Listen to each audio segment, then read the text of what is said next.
We are back with another build guide. This time we're focused on a hardcore solo self-found league start viable build. This build is something that I took through DM's recent Arbiter Race League, and it served me pretty well. We just made it out of the campaign and into maps, and I'm going to continue in maps and see if we can get an Arbiter kill here using this character.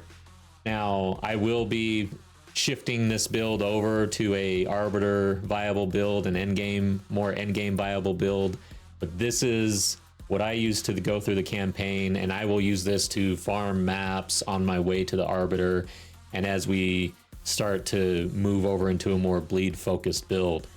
But this is a strength stacking build. This is not my strategy.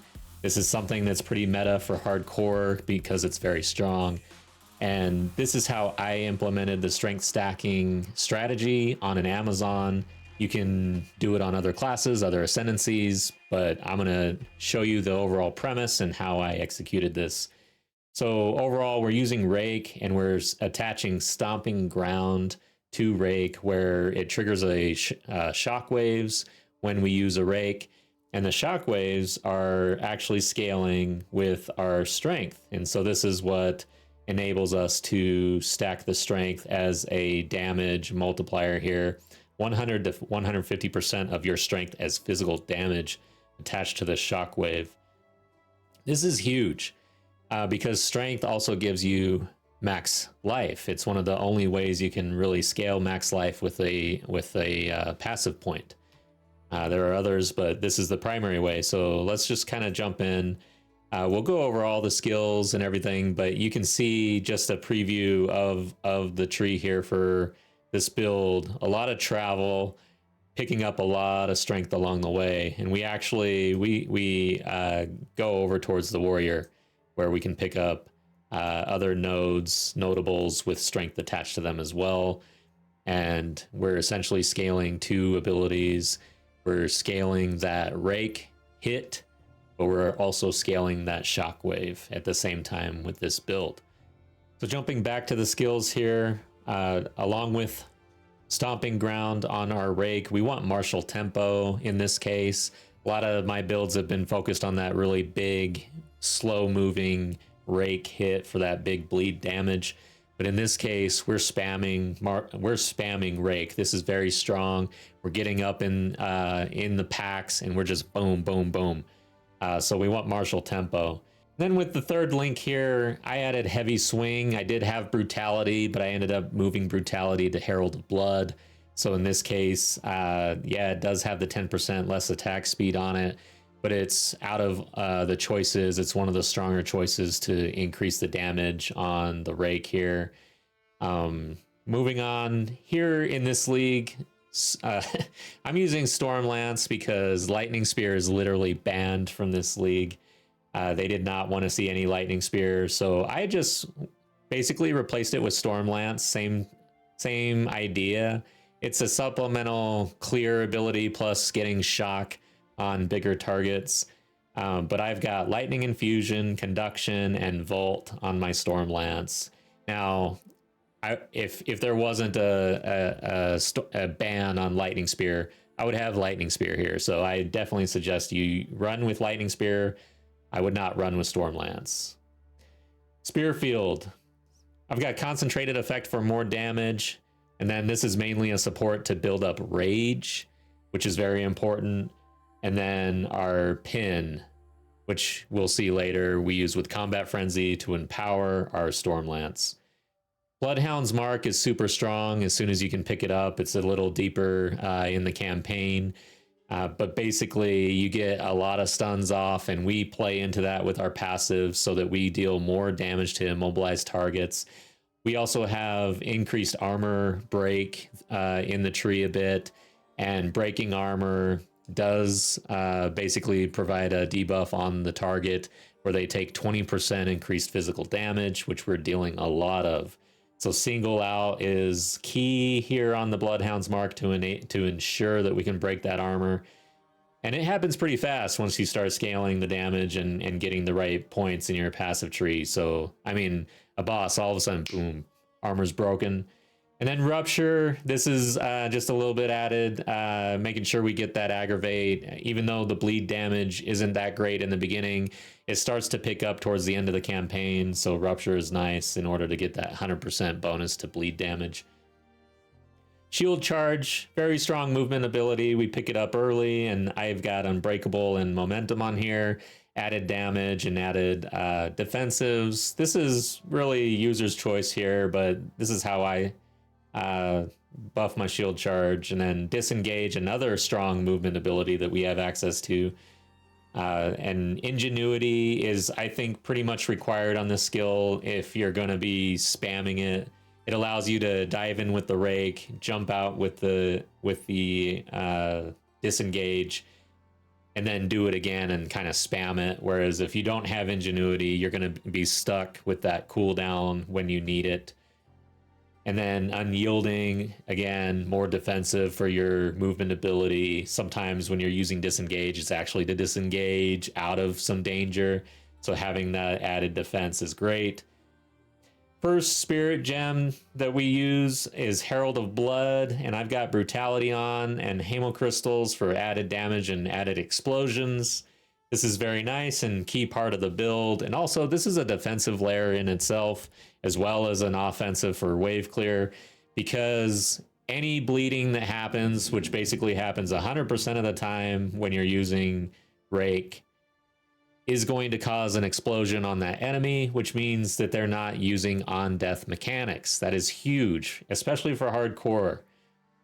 This probably has saved my ass. I'd probably be dead by now if I didn't have Herald of Blood exploding all my enemies. Combat Frenzy, this is how we gain our Frenzy charges to empower our Storm Lance. In your case, most likely empowering that Lightning Spear. And we've got Profusion for a 50% chance to grant an additional charge. This is basically added utility and wave clear. In a hardcore run, there are a lot of times where I don't want to be standing in the fray spamming my rake. So instead, I'm essentially using my spear field at a distance, maiming everything, so slowing them down, pinning them down, getting that frenzy charge, and then throwing out a Storm Lance or Lightning Spear to basically clear everything out. It really does help to have an added way or method to clear out those waves when things get hectic and dangerous. You don't want to be stuck raking and then just die miserably in a pack when you can instead Lightning Spear everything to death. Wind Dancer is the third. Once you pick up some added spirit, I picked it up on this amulet. I actually skipped the second Bog Witch for now. I'll go back and do it. But Wind Dancer is where what I pick up for that third spirit gem with Blind and Maim. Very nice. And while we're on the topic, let's just look at our defenses real quick. So with this build, this is what I was able to muster. League start, no stash, picking everything up, starved for resources, broke, just like, oh my gosh, it was brutal. But still, 58% armor, 45% evasion, 26% block. And this is a shield with no extra block chance. I was running at, I think, 40% at one point, but I ended up switching for more resistances because I really needed it. And you can see the resistances are somewhat low. We're going to be, like, I'm a little worried about mapping here, but it served us for the campaign. It's a matter of really picking up that gear and swapping things out in order to bring this up. I want to say armor served me so well during the campaign. So going back to the tree real quick, we go over here through the mercenary area and then over to the warrior tree. So it just made sense for me to essentially play into the evasion and armor split, which I find pretty strong. It's not very popular, but when you start picking up some of these nodes that we're going to go over, there were times like early in the campaign, I was like at 75, 80% evasion and 60% armor and high block chance. You are tanky Like, this is a tanky build. I had no problems going through the hardcore campaign. There were only a couple times where I felt like I may have been close to a death, and really it was just me getting tired and making a mistake. So overall, this build is tanky, is survivable with the armor evasion split, with that shield. And if you can afford a higher block chance shield, I definitely recommend it. It makes a huge difference. So really, we're rolling for that. We're rolling twice to essentially avoid damage. Rolling once with the evasion, once with the block. And then if it comes through, we're mitigating with the armor. And then the real reason why this is so strong is because of our health pool. I just cleared the campaign. I'm nearly at 2,000 health on a league start with no stash. That is super, super strong.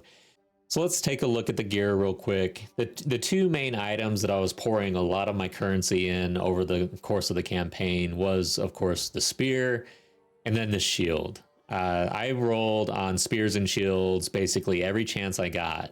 Picked up just about everything I saw. White, blue, yellow, doesn't matter. You pick it up and you are hyper focused on trying to roll for a spear like this. So I picked this up, I think, early Act 3 Cruel, maybe. I'm pretty sure, like, right at the start of Act 3 Cruel. This is exactly what you're looking for. High roll on the increased physical damage and the flat physical damage. Of course, it's a T5, T4. That is very good for Act 3 Cruel. And then if you can find something with added melee skills or the percent chance to crit, those are also strong modifiers that you would look for. But you want the physical damage, and you want to avoid the elemental damage, especially if you're using brutality on your rake. If you have brutality in your rake or in any skill that you're using, and you pick up a spear and maybe some rings with plus elemental damage, you need to check, because you might actually be doing less damage with brutality in socketed than you would without it socketed. So something to pay attention to, but really you're just trying to focus on getting the physical damage. And then of course you're trying to improve the quality. I would want to corrupt this. I haven't been able to roll for that 6th modifier. I mean, I've been broke the whole campaign, no stash. And then rolling on the shield, really you want the added block chance. I don't have it here. I had to switch out for added cold and lightning resist. And also you can see that roll on the maximum life, which is super important. With the rest of the gear, really, you're trying to just make sure that you have well-rounded resistances, or that you're able to swap in times of need where you need to bring up that cold resist or the fire resist. But that maximum life, stacking that life in a hardcore solo self-found league start run is so important. So you can see I've got it on my gloves. I've got a little bit on my chest piece here. Because this has chaos resistance, I ended up rolling with this. This is a pretty good chest piece, but I've got other chests, other armor pieces with higher maximum life that were enticing, but the chaos ruled supreme here.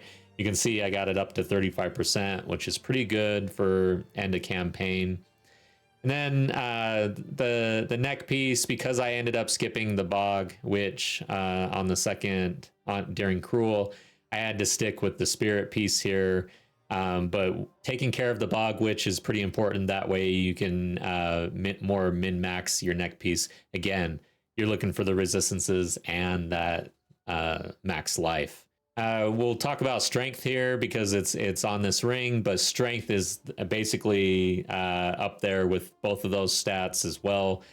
Or dexterity, anything that allows you to pick up more strength. So rolling dexterity or intel when you need it on gear is very good, because then you can go right to your passive tree and swap out one of those attribute nodes into strength. And we are really, really stacking the strength. You can see I've got 288 right now.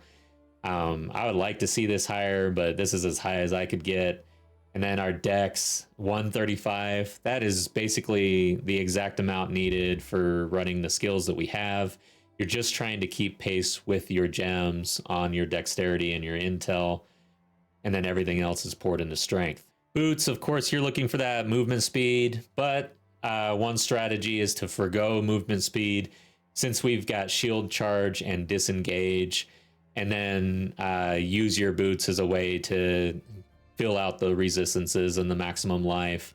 I chose to go with the movement speed. I do enjoy it. I don't necessarily spam shield charge as much as I can. I'm kind of methodical in a hardcore run where I don't necessarily like to dive in with the shield charge.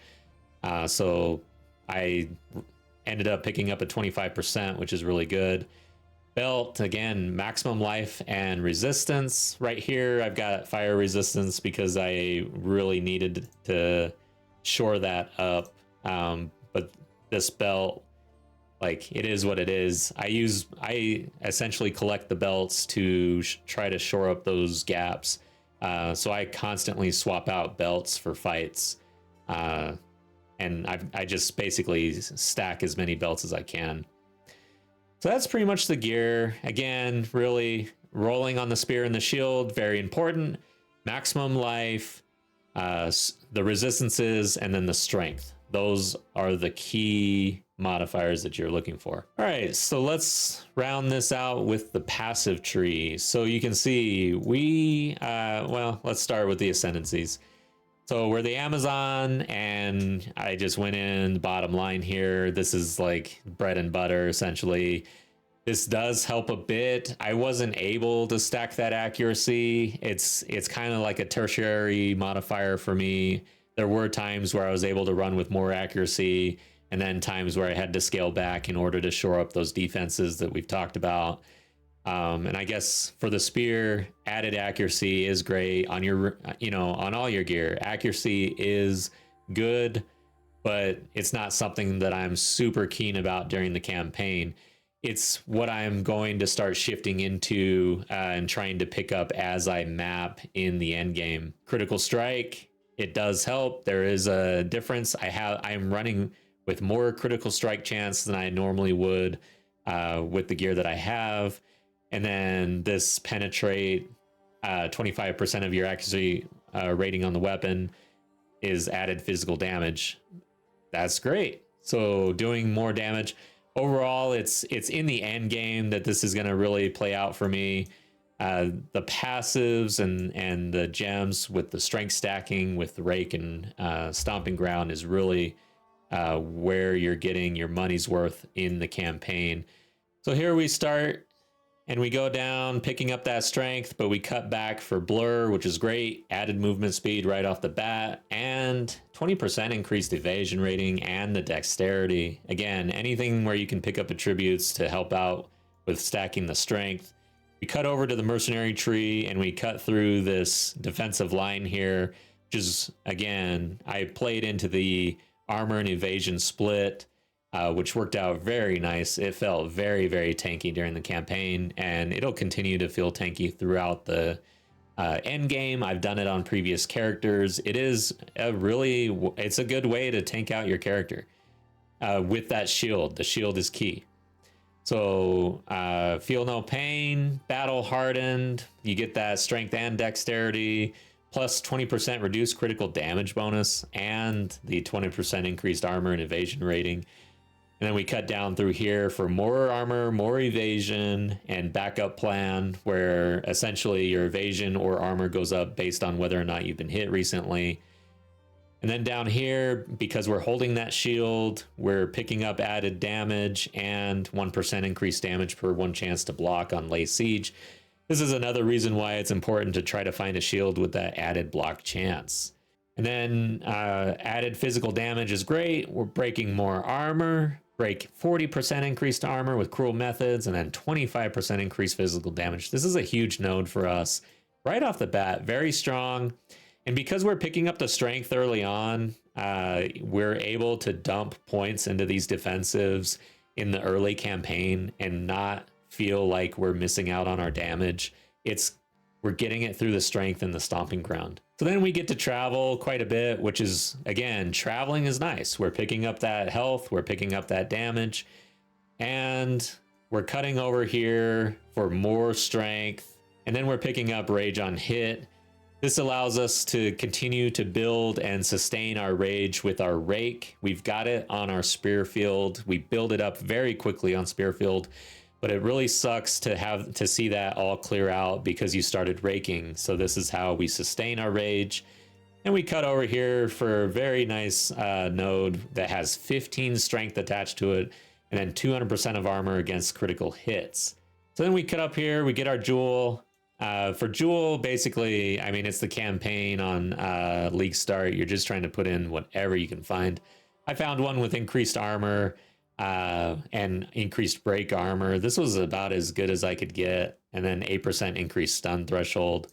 Over here, honorless and breaking blows. So we, with our single out support gem on our Bloodhound's Mark, we are able to quickly break armor once we start picking up some of these nodes. Here, breaking blows, 30% increased stun build up.